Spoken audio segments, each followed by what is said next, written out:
Inanyayahan si Jesus ng isang Pariseo na kumain sa bahay niya. Pumunta naman si Jesus at kumain doon.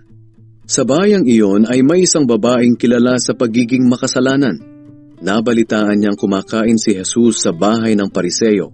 Kaya pumunta siya roon at nagdala ng pabango na nasa isang sisidlang yari sa batong alabastro. Lumapit siya sa likuran ni Jesus sa bandang paanan. Doon ay umiyak ang babae at tumulo ang luha niya sa paa ni Jesus.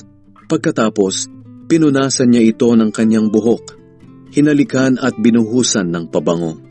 Nang makita iyon ng Pariseyong nag-anyaya kay Jesus, inisip niya, kung talagang propeta ang taong ito, alam sana niyang masama ang babaeng ito na humihipo sa kanya. Pero alam ni Jesus ang nasa isip niya. Kaya sinabi ni Jesus, "Simon, may sasabihin ako sa iyo." Sumagot si Simon, "Ano po yun, Guro?"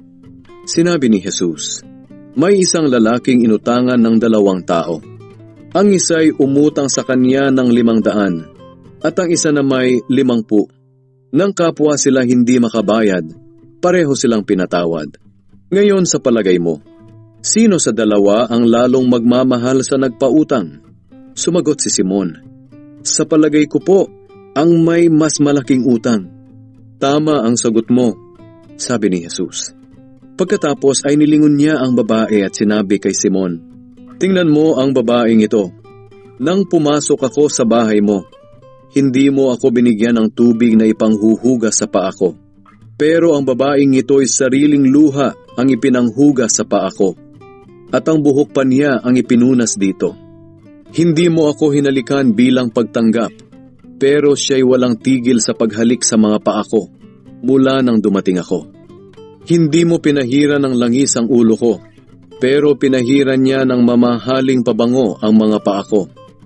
Kaya sinasabi ko sa iyo na ang malaking pagmamahal na ipinakita niya sa akin ay nagpapatunay na pinatawad na ang marami niyang kasalanan.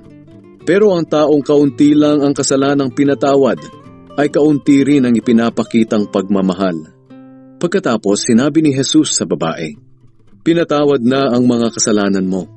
Ang mga kasama niya sa pagkain ay nagtanong sa kanilang sarili, "Sino kaya ito na pati kasalanan ay pinapatawad?" Sinabi ni Jesus sa babae, "Iniligtas ka ng iyong pananampalataya. Umuwi kang mapayapa."